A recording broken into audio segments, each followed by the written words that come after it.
Te quiero recomendar una película muy interesante, una película que fue hecha para niños, pero la verdad que creo que es tremendamente importante que todos los adultos la veamos. Se llama Paranormal y a grosso modo trata la historia de un niño que ve fantasmas.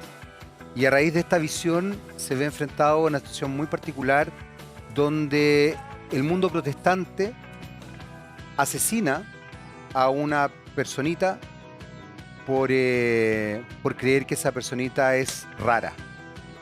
Es distinta a lo que ellos creían que tenía que ser sus creencias, su religión.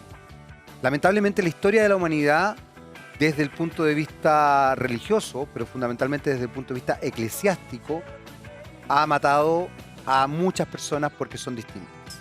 Hoy día vamos a estar hablando de religión. Vamos a estar hablando de qué es lo que pasa con ese otro, qué es lo que pasa con el respeto al otro, qué es lo que pasa con cómo vemos a ese otro y en realidad qué tan espirituales somos. Vamos a tener acá a un teólogo, escritor, y vamos a ver si además ejerce el rol de pastor en alguna iglesia. Siempre, por supuesto, en una grata conversación acá en Los Personales Políticos.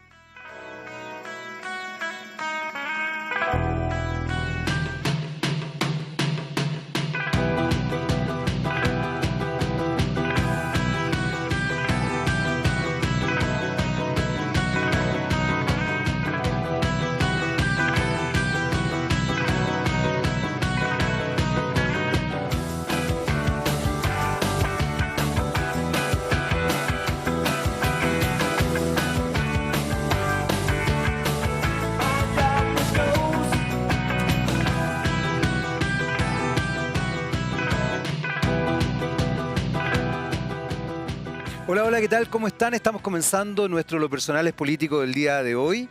Y hoy día vamos a hablar de religión, pero también desde perspectivas bastante más críticas, quizás saber qué es lo que pasa con las religiones, cómo se fueron construyendo las religiones monoteístas, qué es lo que pasó también desde cierta perspectiva, cómo ciertas religiones ejercieron supremacía y apagaron otras religiones que quizás empezaron a desarrollarse de manera más oculta.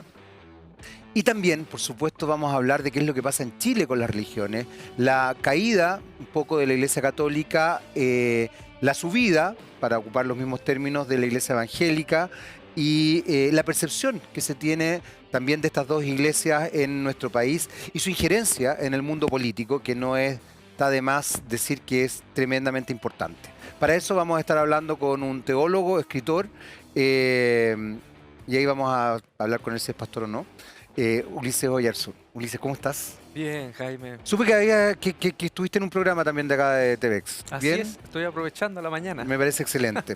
Oye, Ulises, partiendo primero por lo básico, a partir de lo que acabo de anunciar, ¿qué te parece la caricatura que se hace del mundo evangélico en los medios de comunicación chilenos a partir de ciertos entrevistados? Como tú dices, pues una caricatura. Pero La ¿qué te caricatura parece eso? Finalmente, quizás genera un desconocimiento del mundo Claro. evangélico. Sí, pues el mundo evangélico es diverso, es bastante plural, aunque la imagen que se tiene es justamente de estos personajes que aparecen, que lamentablemente se separan desde un extremo, de un fanatismo, que incluso, yo no sé, pues yo diría que hay algunos gestos o algunas, lamentablemente, dichos que se han dado de estas personas que debieran ser hasta, no sé, pues, no permitidos legalmente. O sea, es lamentable que desde una parada de la fe uno pueda denigrar a otras personas por la vida que tienen. Debería ser hasta casi un delito.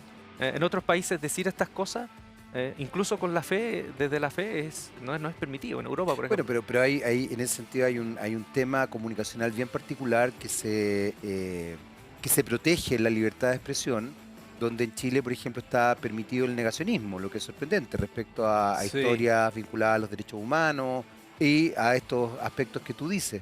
Ahora, es complejo porque de alguna forma la Iglesia ha tenido un peso político importante en nuestro país. Y hoy día la Iglesia Evangélica tiene un peso importante políticamente. y ha tenido una vinculación bien directa con ciertos sectores políticos y con ciertas ideologías, vinculadas fundamentalmente a la extrema derecha. ¿Qué piensas de eso? ¿Y por qué te lo pregunto? Porque en general uno tendería a pensar que, que el mundo cristiano debería acogerse mucho más hacia la centroizquierda y la izquierda. Y sin embargo, muchos pastores evangélicos, de hecho una vez estuve en un matinal donde un pastor evangélico, no recuerdo su nombre en este minuto, si no lo diría, estaba trabajando para la campaña de Kast. Kast es una persona de extrema derecha. Y eso ha pasado con muchas otras cosas y han vinculado además su iglesia a ciertas ideologías. ¿Cómo funciona eso? Porque ahí hablamos ya de poder político fuerte. Sí, es complejo. Yo creo que uno de los factores es que la iglesia evangélica en Latinoamérica fue fundada por misioneros americanos que pertenecían ¿Americanos quiere decir estadounidense? Sí, ya. Misioneros estadounidenses del sur de Estados Unidos, que es la franja más de derecha y fundamentalista, sí. Entonces nosotros somos, hablo de nosotros, hablo de la iglesia evangélica en Latinoamérica. ¿Tú eres evangélico? Somos producto. Evangélico en el buen sentido. Vamos a ver. En evangélico en el buen sentido. Ok, ya. Ya, pero como dicen nosotros, sin ser peyorativo ni nada. Y qué bueno que a lo mejor podamos aclarar eso. Sí, pues venimos ya, nuestra historia de gestación de iglesia evangélica. Viene de un conservadurismo extremo, digamos. De la iglesia evangélica, claro. Pero también hay ramas protestantes en Chile que vienen más desde el acervo europeo. Y sí, ahí que es son mucho más liberal. Abierto, más liberal. Las posiciones políticas ahí ya no están tan Pero esas ramas han tenido por lo menos menos impacto mediático en nuestro país.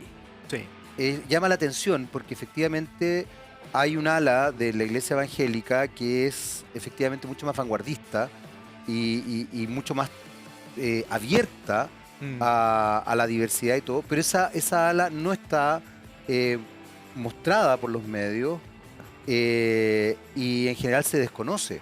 Incluso en situaciones políticas han habido momentos en que ciertos personeros de ciertas corrientes vinculadas al mundo evangélico han tenido que levantar la mano y decir, oye, pero nosotros no estamos de acuerdo con esto que se está mostrando en los medios, que finalmente aúna a la mayoría. ¿La mayoría es más conservadora o menos conservadora en el mundo evangélico? No sé, ahí desde los pastores podríamos decir. Sí, yo podría... quizá mi respuesta puede ser muy subjetiva, pero creo que sí, creo que la mayoría responde más al ala conservadora, más de centro derecha o de ultraderecha, sí, creo que eso es una caricatura, pero sí responde a una cuestión real.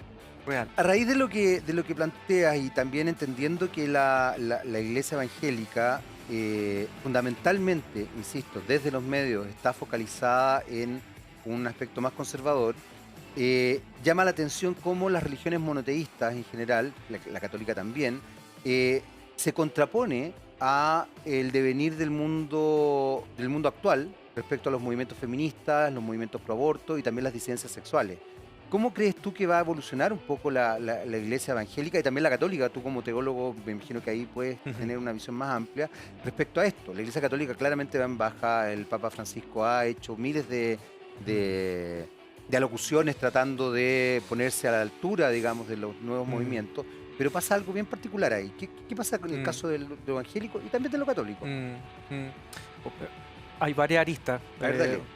Bueno, referente a lo de la Iglesia Católica, creo que hay voces dentro del catolicismo, teólogos medios marginales, ¿no? Pero que con el Papa Francisco han vuelto de nuevo a escucharse, que apelan a una suerte de volver a algo parecido a un segundo concilio vaticano. Ya, perfecto. Sí, para replantearse cuestiones serias, pero así de fondo, como el tema de la castidad del celibato de los sacerdotes, el tema de la inclusión del sacerdocio de las mujeres. Hay voces, no creo que sean mayoritarias, porque estamos hablando de una institución anquisolada por lo menos 1500, 1800, casi 2000 años. Desde el lado de los evangélicos, sí, pues. Te decía delante que desde el miedo, yo creo que hay mucho miedo en el diálogo. Porque creo que nos cuesta escuchar a nosotros los evangélicos. ¿Por qué? Cuesta escuchar. Nos cuesta escuchar, porque si nosotros escuchásemos de verdad a una persona, independiente de si la historia de la persona yo no estoy de acuerdo, si nosotros escuchásemos de verdad, por último entiendo tu historia. Y eso es algo que nos cuesta mucho a nosotros escuchar. ¿Por qué cuesta tanto? Creo que es parte de nuestra formación. Nos enseñaron de que debemos hablar, de que debemos predicar, de que debemos convencer. Y como yo te decía, cuando nos paramos ya en nombre de la autoridad última del universo, ya no hay diálogo. Porque ya lo que yo digo está en nombre de esa autoridad. Entonces, imagínate, el otro queda como, ya no te tengo nada que Pero decir. ahí pasa un elemento bien particular, Ulises, porque también, ¿qué es lo que hace que yo me sienta con el derecho de hablar en nombre de la autoridad última del universo? Es bien... Sí, es bien entre Narciso, no sé, como sentirse de verdad una superioridad moral brutal, ¿o Sí. no? Y sí, es que tú, en la conversación previa. Conversamos previamente Sí, con Ulises, en la por si acaso, conversación conversamos previa. previamente. Mira, tú vas al génesis de nosotros, que es Jesús de Nazaret. Al génesis de este impulso de iglesia cristiana. Jesús de Nazaret escuchaba mucho más. Ya. Jesús de Nazaret, cuando se acercaba a las personas, no se acercaba a rótulos. No se acercaba a este porque es samaritano, esta porque trabaja en el comercio sexual. No sé, no, Ya. él cruzaba esos rótulos y él se acercaba a la persona. Perfecto. Le importaba a la persona. Y creo yo que algo pasó en la dinámica de las primeras comunidades cristianas en el segundo o tercer siglo. Como tú bien decías, se occidentalizó. De hecho, tenemos el primer... El credo cristiano, el primer credo que tenemos es súper occidental. Ya se separa completamente, o se separa mucho de la esencia primera de las primeras comunidades que estaban más enmarcadas por el testimonio y la manera de ser de Jesús de Nazaret. Entonces, en ese sesgo ya empieza el tema de la religión constantiniana, que se le llama en Que tiene que ver teología. con la caída de Constantinopla y con Constantino, que abraza en definitiva la religión católica, Que se ¿no? mezcla el poder político. El poder político y el poder religioso no tiene distinción. Ahí se Exactamente. mezcla. Y el poder religioso es una herramienta del poder político. Absolutamente, absolutamente. O sea, de hecho, las pugnas, cuando existían dos papas, el papa en Francia y el papa en... las pugnas políticas eran brutales y de hecho han sido muy fuertes hasta el día de hoy. Nuestro país es un país laico, sin embargo, sigue estableciéndose con distinciones vinculadas a lo que se dice en las construcciones sociopolíticas y culturales desde las iglesias evangélicas y católicas. Ahora, ahí llama la atención porque tú mencionas a Jesús de Nazaret. Jesús de Nazaret es un judío de tomo y lomo. Sí, es un judío tomolemo. O sea, de verdad llama mucho la atención porque el catolicismo, no sé qué tanto pasa con el mundo evangélico, pero el catolicismo reniega del judaísmo de Jesús y además denota a la religión judía e incluso la sataniza. Durante el medioevo el mundo judío fue perseguido como que fuera diabólico y establece una visión muy negativa del mundo judío cuando el Mesías, digamos, la voz más importante era judío. Sí. Más allá de todo lo que haya ocurrido, quizás con, qué sé yo, con algunos personeros del mundo judío, Sí, ¿no? sí. Pero él era judío, absolutamente judío. Totalmente judío. O sea, no había nada que lo distinguiera, nada que lo alejara de ese mundo. ¿Qué pasa ahí? Porque también pasa una cosa que es bien sorprendente, Ulises, porque a partir de los poderes y de las luchas de poderes, empieza a haber un no respetar las creencias. Y aquí quiero volver a esta idea que tú mencionabas de este ser superior mayor, digamos. Porque como dicen los prisioneros, Dios así lo quiso porque Dios también es hombre. Seguirá esta historia, seguirá este orden, ¿no? En Corazones Rojos. Llama la atención porque este ser superior es hombre, No. no. Es mujer tampoco. No. Es una entidad, es un algo, ¿cierto? Me imagino. Sí, a Karl Barth, un teólogo suizo, le preguntaron, ¿Dios es hombre o es mujer? Díganos. Y él dijo, no es hombre ni es mujer, es espíritu. No es hombre. Al ser espíritu, ¿por qué hay religiones que reniegan y cuestionan otras formas de creencia?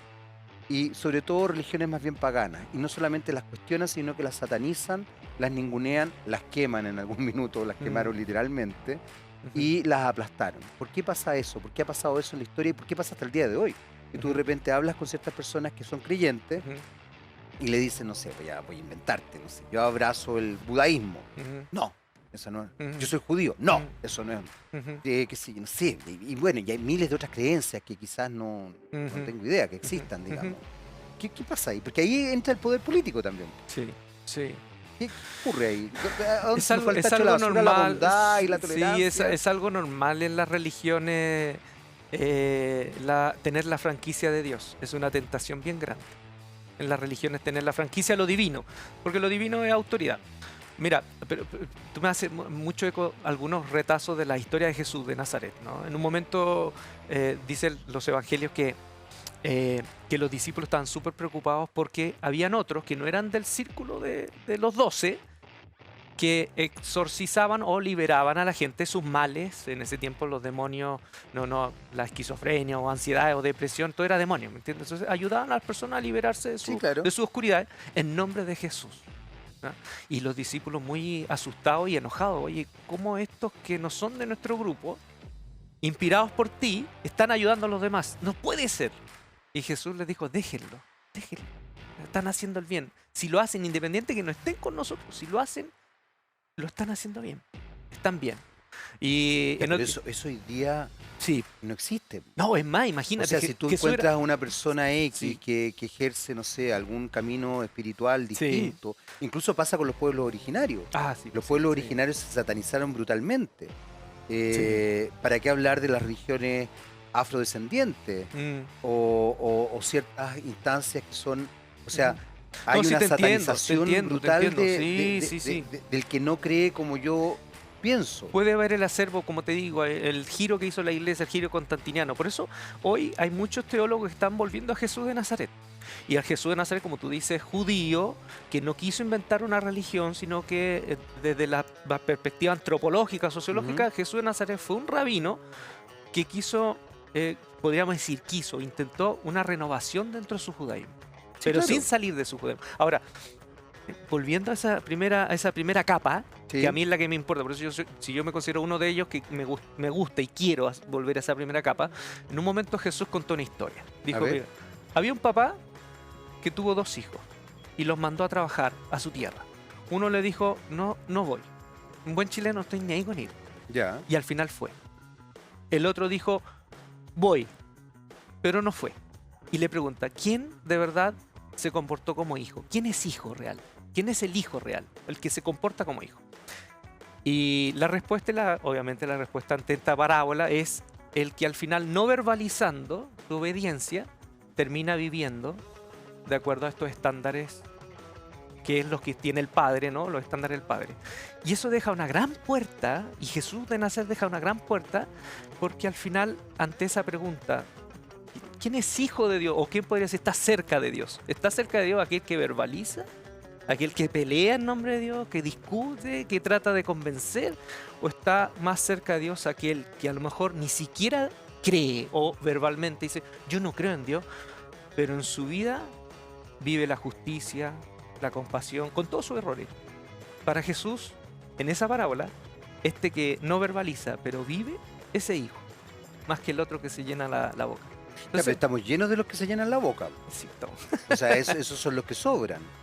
Hoy día, por lo menos en el mundo actual, yo diría que el que sobra es el que se llena la boca, se pega en el pecho. No tengo idea si lo ven que se pega en el pecho o no, pero los católicos se pegan en el pecho y explotan, Sí. viven de abusos, de miles de cosas, dentro y fuera de la iglesia. En el mundo evangélico no sé cómo pasará, pero me imagino que también. O sea, Sí, también pasa. los También niveles de sucede. intolerancia, Sí, por sí, sí. ejemplo, que uno observa, Sí. por lo menos, insisto, y aquí quizás vuelvo a lo que hablábamos al Ujú, principio, ujú, en la caricatura que se ujú. hace de ciertos Sí, pastores que se entrevistan y se les da mucha sí, tribuna en los sí. medios, de verdad los niveles de intolerancia, de acoger, de entender, de respetar al otro, Mm, no existe. Eso sí. llama mucho la atención. Mira, quiero volver a lo que tú me decías delante, que yo mismo te comenté eso, en nombre de una autoridad. Cuando uno se para en nombre de una autoridad. Ahora, Jesús se paró también en nombre de su papá, en nombre del Padre, ¿no? Ese Padre. Pero no se paró para barrer con los demás. De hecho, hay un momento donde ya después, en otro momento, cuando ya Jesús ya no está con sus discípulos, está en otro plano, Ujú. y los discípulos empiezan a predicar, y hay una pugna en la primera iglesia porque Pedro va a la casa de un romano.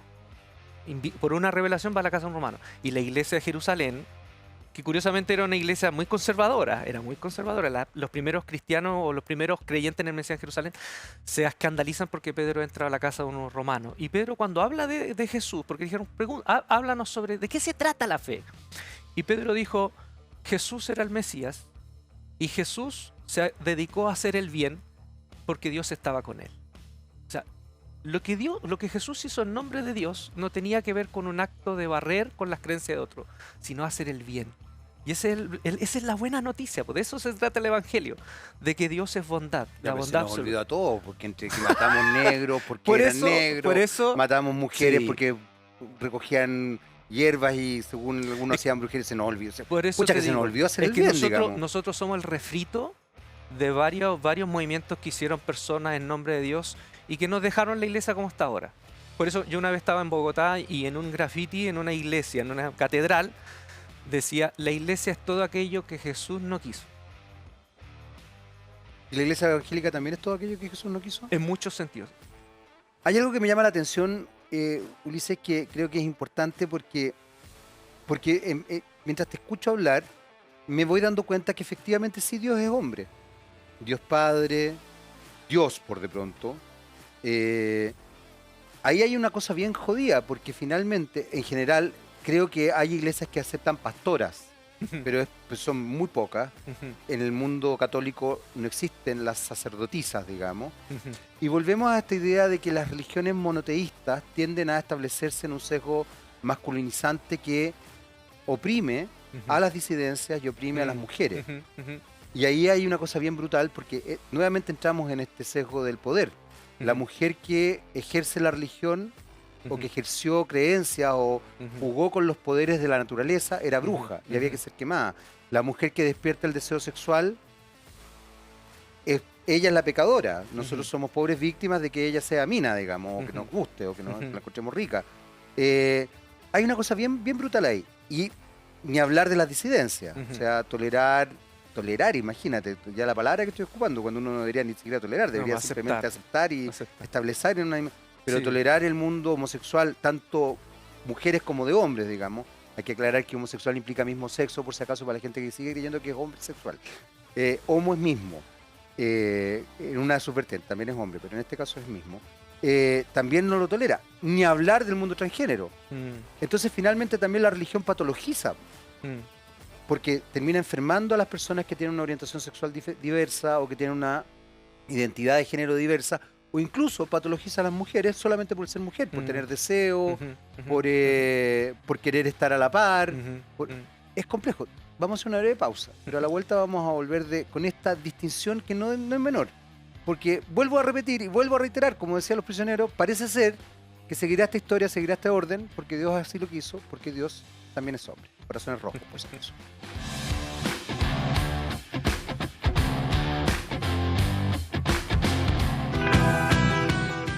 Muy bien, ya estamos de vuelta aquí en Lo Personal es Político y vamos a seguir conversando obviamente con Luis Oyarzún, teólogo, escritor.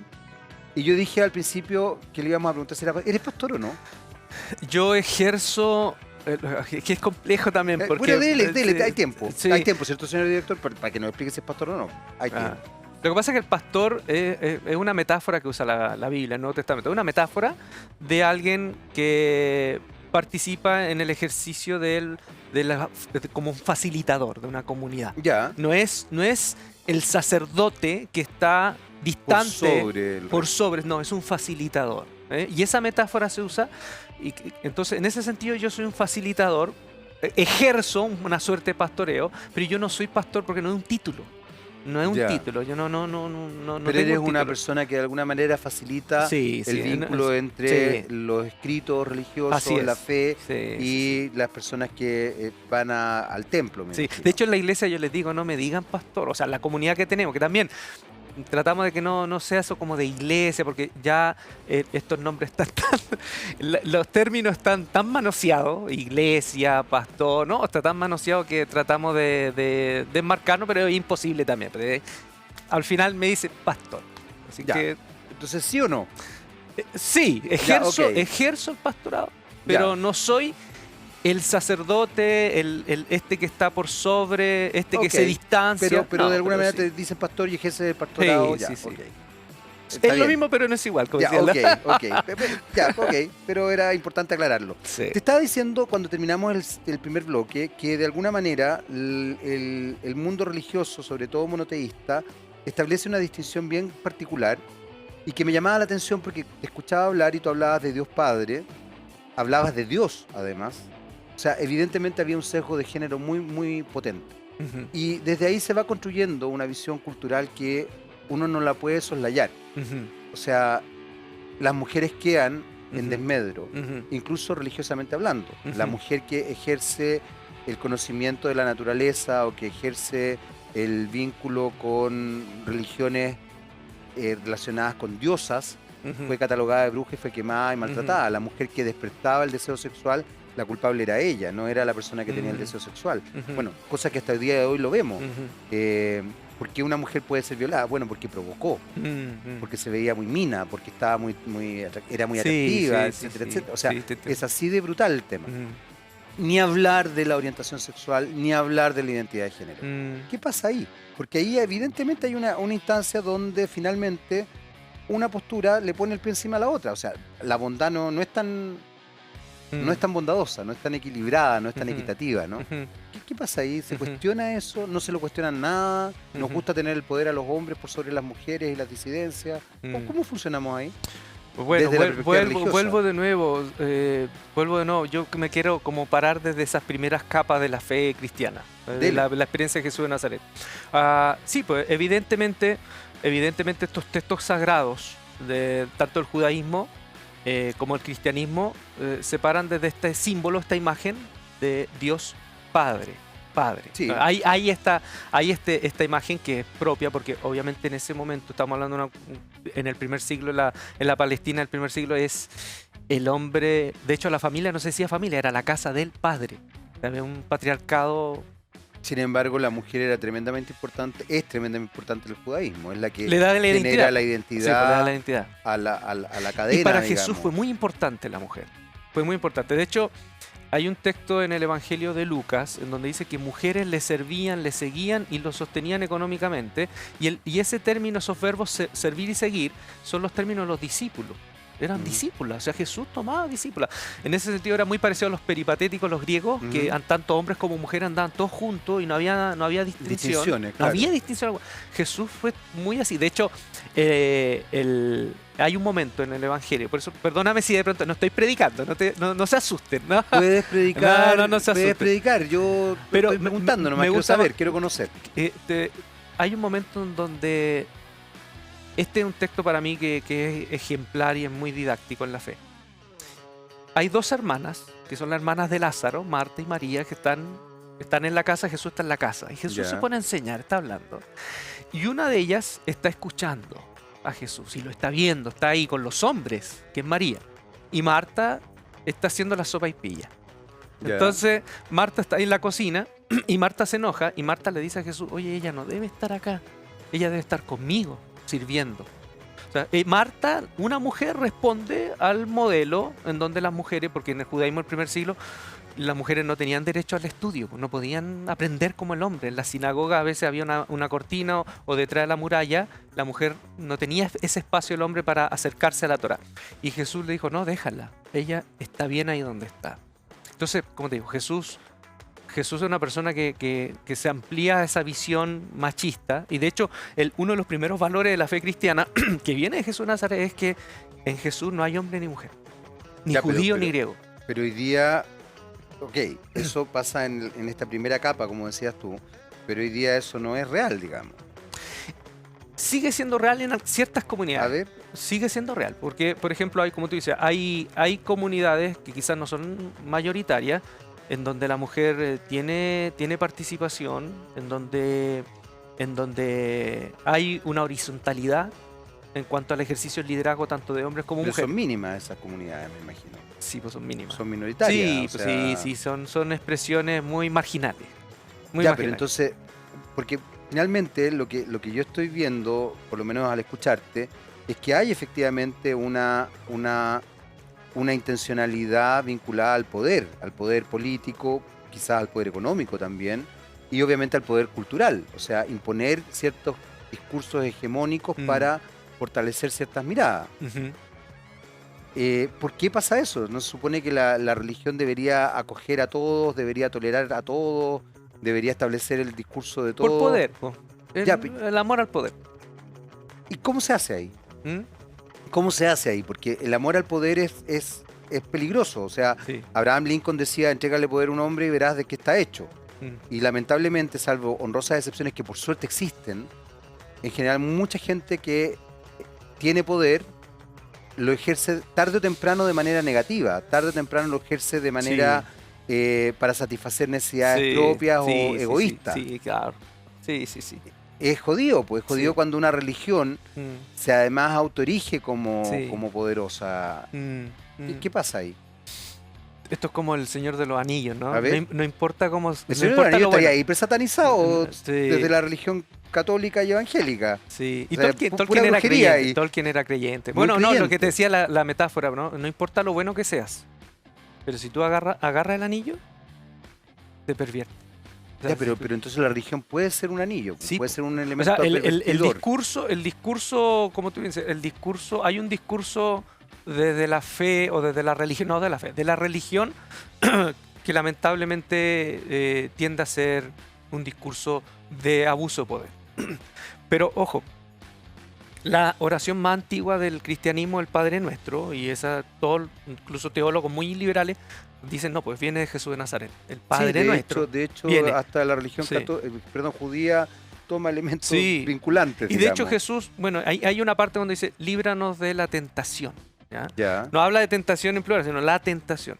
Y si tú vas al registro de la vida de Jesús, la gran tentación que tuvo no fue sexual, no tenía nada que ver con eso. La gran tentación que Jesús tuvo en el desierto fue usar el poder para beneficio propio. En eso se resumen esas tres tentaciones.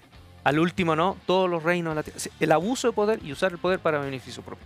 Y cuando Jesús nos enseña el Padre Nuestro, lo que nos está diciendo es, recordémonos todos los días de que la gran tentación como iglesia es esa, usar el poder para beneficio propio. Pero la mayoría ocupa el poder para beneficio propio. Sí, La por eso, iglesia. por eso, oramos al Padre Nuestro, pero no lo practicamos. Ya, pero ahí ¿qué hacemos? Entonces hay una desconexión brutal, Sí, religiosa. sí, O sí. sea, tomas la fe en tanto te conviene para establecer beneficios. Es complejo eso, es Sí, bien duro. no, pues eso es perverso. Es muy perverso, sí. Sí, sí. Ya, pero entonces, ¿cómo se establece? Porque, a ver, en general, hoy día, quizás la manera de vivir y sobrellevar el mundo tiene que ver con la fe. Tiene que ver con la espiritualidad es muy importante. Sí. Pero las iglesias establecen gallitos de poder constantemente.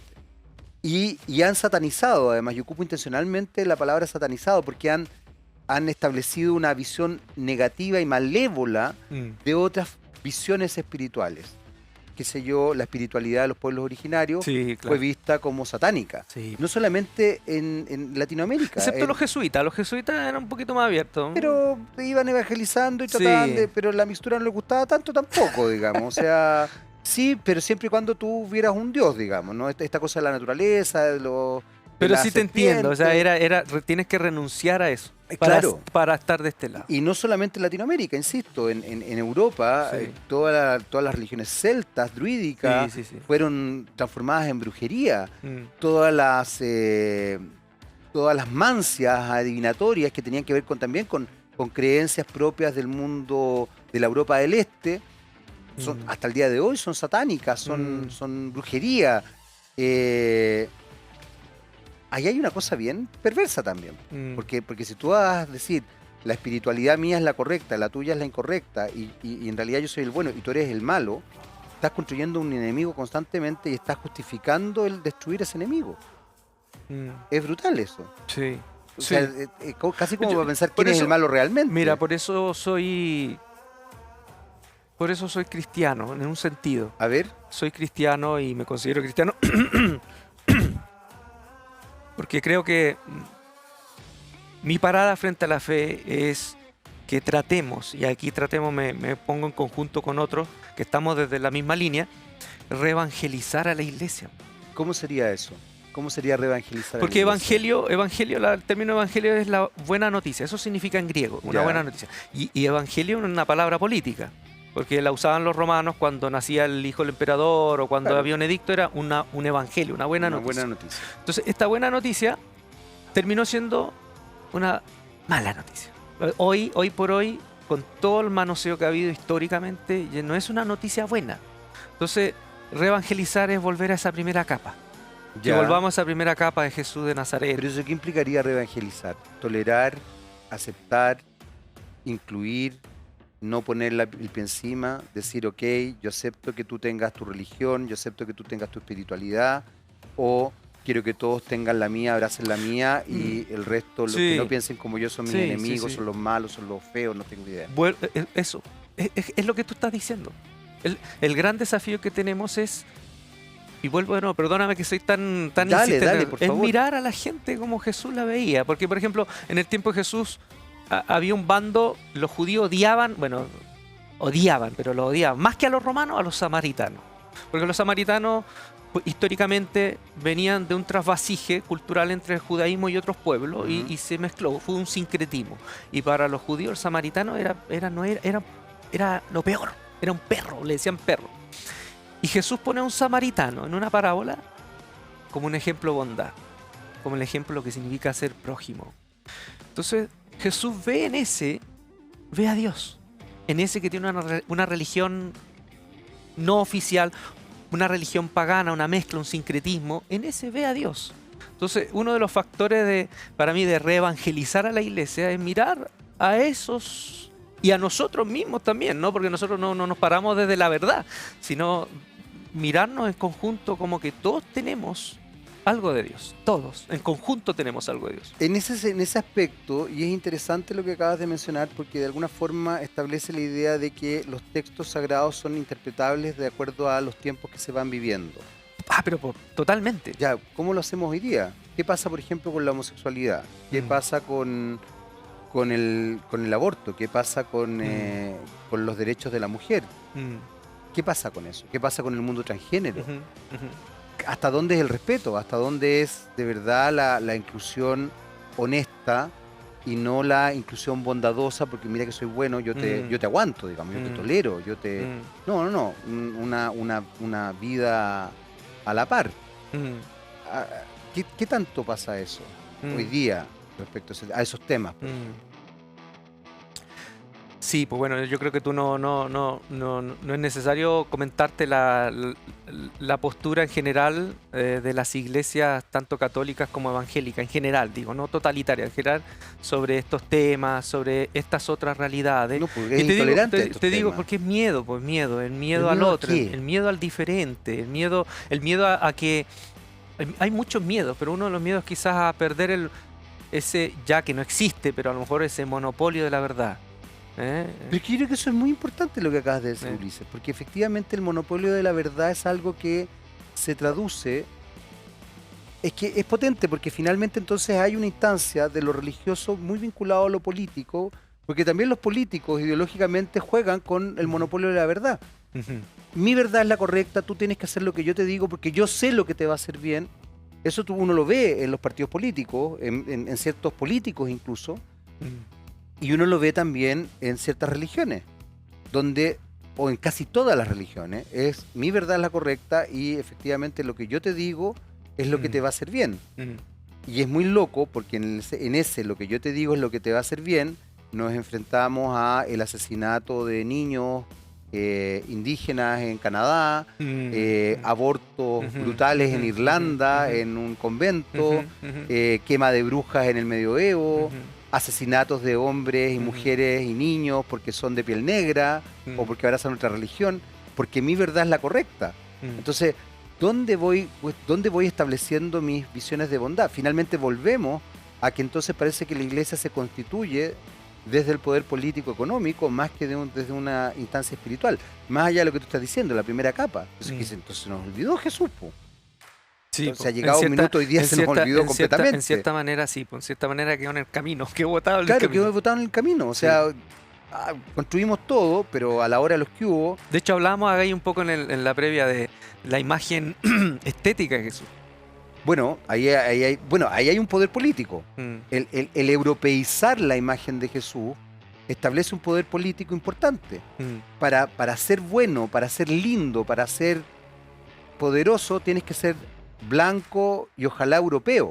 mm. Y europeo sajón, no europeo latino. Mediterráneo. Claro. Entonces, hay una cosa bien potente, Mm, que además, lamentablemente, Latinoamérica lo abraza con mayor fuerza. mm. De hecho, hay un corito antiguo que se cantaba, no sé si se canta ya mucho, que dice: el rubio de Galilea va pasando por aquí. Corito de la iglesia, me imagino. El rubio de Galilea. Bueno, pero imagínate, o sea, hasta ese nivel llegaba, cuando probablemente, Mm, Jesús, si era judío, a los 33 años probablemente estaba casado. Porque ¿cómo se llama? Los rabinos estaban casados, a esa edad ya estaban casados, ya tenían hijos. Probablemente Jesús era de rasgos más bien árabes, probablemente capaz que haya sido hasta negro. Sí, sí, Por- sí, por- claro, por- ¿no? por perfectamente. el lugar, digamos, Sí, por sí, sí, todo, por Galileo, la sí, configuración. pues era, posiblemente sí. Entonces pues, es muy, o sea, es más, 99,99999% es que no era rubio de ojos azules. sí, efectivamente, efectivamente, sí, sí, sí. Entonces hay un juego ahí que además es loco porque la iglesia, en vez de hablar con la verdad, ha tergiversado la verdad a favor de ciertas instancias que nuevamente son políticas culturales y económicas. Mm. Establecen poderes políticos y incluso desde el punto de vista estético. Tengo que hacer una breve pausa. Claro que Ulises. sí. Vamos a hacer una breve pausa, volvemos a seguir conversando de religión, de teología, de iglesia, de poder, de política, de economía, acá en Lo Personal Político. No te vayas de la compañía de TVX, está muy bien.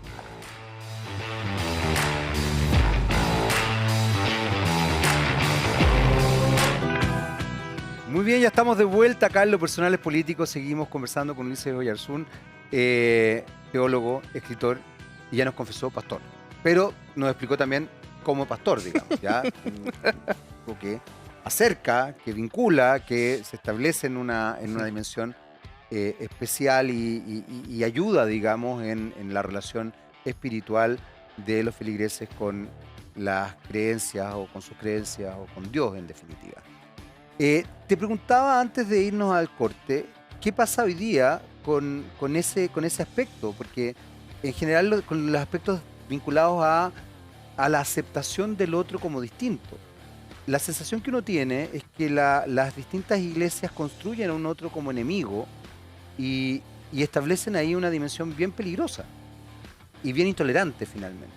Se supone que son tolerantes, que nosotros queremos abrazar a todos y todos, pero hay una construcción del otro como enemigo a lo largo de la historia que se perpetúa hasta el día de hoy. Mm. Y ahí está este arraigo fuerte donde parece ser que el poder termina siendo el gran bastión, digamos, de deseo. Ahí hay una cosa como de no sé, de abrazar esto de manera muy brutal y ahí sí yo creo que muy negativa. O sea, finalmente Sí, es peligroso, po. muy peligrosa. Es peligroso. Sí, po. Imagínate lo que dicen, bueno, aunque ahora dicen que no sé si será tan verdad o no, la gran biblioteca de Alejandría, que guardaba tesoros incalculables del mundo antiguo, la quemaron unos fanáticos cristianos. Sí, po. Bueno, y ha pasado hasta el día de hoy con miles de cosas. Y el fanatismo es riesgoso. Chile, después del golpe, durante la dictadura, quemó libros. Sí. Muchos libros, muchos textos. Es que es una de los primeros movimientos de un grupo fundamentalismo, de una... Los nazis quemaban Sí, los libros. sí, sí. Mussolini también quemó libros. El fundamentalismo es riesgoso, es peligroso y es tremendamente nocivo para la humanidad. De todos los colores. El fundamentalismo de todos los absolutamente. colores. Sí, porque, espérate, que yo siempre me pierdo. Stalin también quemaba libros. Bueno, persiguió, el stalinismo fue brutal. En China también. En China también, Mao Sí, también fue sí. una bestia en Sí, muchos sí, aspectos. sí. Ya, pero resulta que nosotros estamos hoy día pareciera ser que los fundamentalistas están en boga. ¿Qué dice ahí la iglesia? ¿Qué dice ahí tu mirada respecto a esto? Además, Sí. tú trabajas en México, Sí, vives sí, en sí, México, sí. y México es un país bien particular también, desde cierto punto de Es un vista. mosaico México. Un maravilloso mosaico en algunos aspectos, Sí. pero tiene un sincretismo cultural muy fuerte, Sí. muy arraigado, tiene un respeto además por sus creencias sincréticas tremenda. Por otro lado, es un país de izquierda, pero es tremendamente capitalista, que mira hacia Estados Unidos con una pasión Sí. exacerbada. Sí.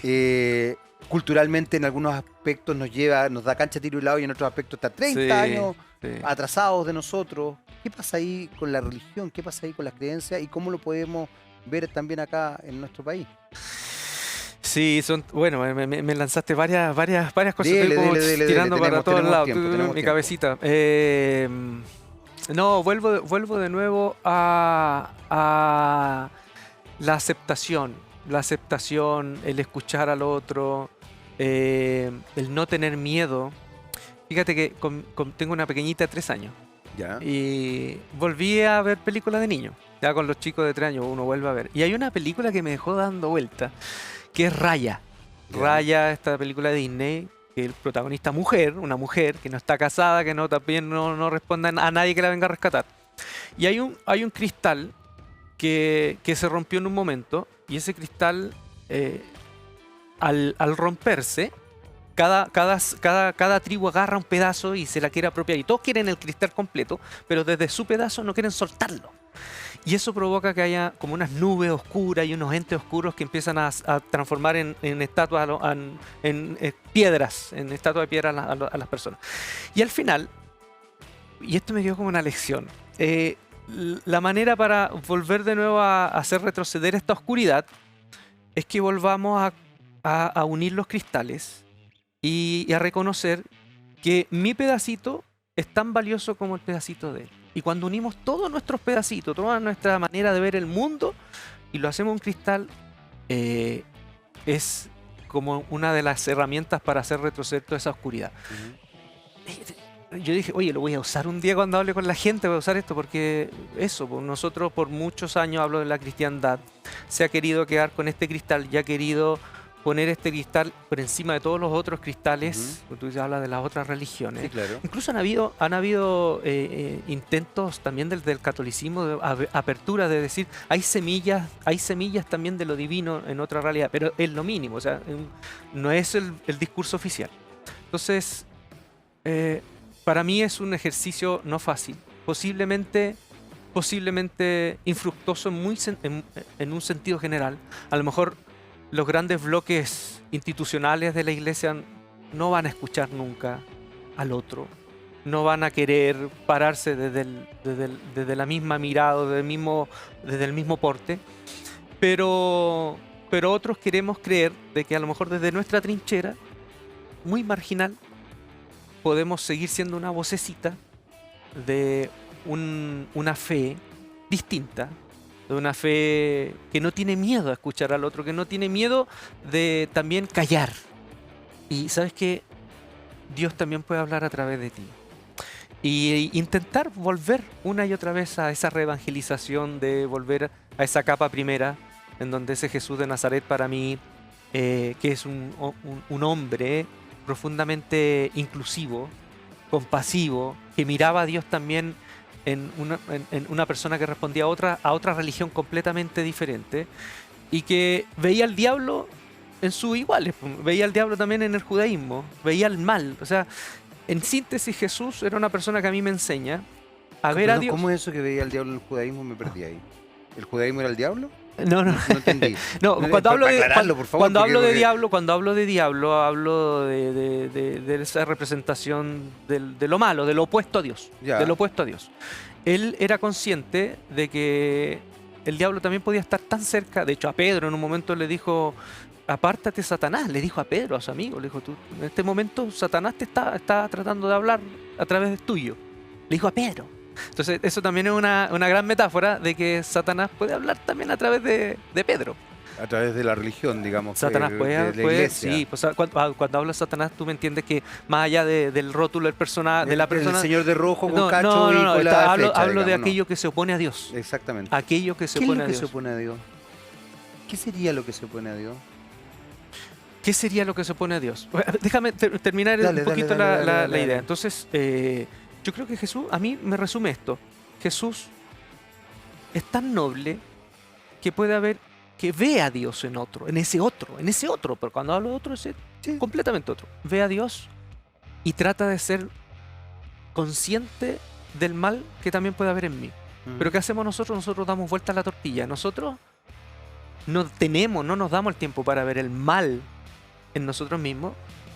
En cambio, somos expertos en ver el mal y el error en los demás. Y ese es el giro, y por eso estoy acá también, ¿no? Porque es un intento de decirle a la gente que a lo mejor está lejos de la iglesia evangélica que es como la película, ¿viste esa película de Tom Cruise cuando un grupo de alemanes quieren matar al Führer? En un momento uno de los que está involucrado, que es un sargento, un general, le preguntaron, ¿usted cree que vamos a vencer, lo vamos a lograr? ¿Usted cree que esta misión vamos a lograr o vamos a fallar? Posiblemente vamos a fallar. ¿Y por qué lo hace? Para que el mundo sepa que no todos los alemanes somos iguales. Entonces tú me preguntas a mí, ¿nos va a ir bien en esta manera de ver la fe? Posiblemente no. Posiblemente a mí en este momento estar acá me va a significar que me sigan marginando y que me sigan viendo como Satanás. Ya. Pero este espacio es un espacio al que llegue para decirles a la gente que no todos los que decimos ser cristianos evangélicos necesariamente somos iguales. Estamos parados desde el mismo sesgo discriminatorio y todo lo que tú has comentado. No, o sea, sí, yo lo he comentado, pero también lo he comentado porque finalmente se ha establecido desde ahí. Ulises, se nos acabó el tiempo, quiero agradecerte esto, me quedé con varias preguntas en el tintero, por lo menos me haría encantado saber qué es lo que se opone a Dios, qué es lo que se sataniza en definitiva, porque como te digo, hemos visto cosas bien particulares donde se satanizan desde festividades, desde religiones, otras religiones, lo pagano también se sataniza mucho. Es particular, quizás ahí habría que verlo, pero me gustó y me quiero quedar con esta idea de aprendamos a ver al otro, respetar al otro y entender que el otro tiene algo que decir. Escuchar al otro no es fácil, pero quizás es una de las cosas más potentes que uno puede realmente hacer. Y sobre todo los comunicadores que parece ser que también se nos ha olvidado escuchar al otro. Ulises, muchas gracias. No, gracias a ti, Jaime. Cierto. Nosotros nos vemos en un próximo capítulo de Lo Personal es Político. No se vayan de la compañía de TVX, que está tremendamente interesante. Vamos. Chau, chau.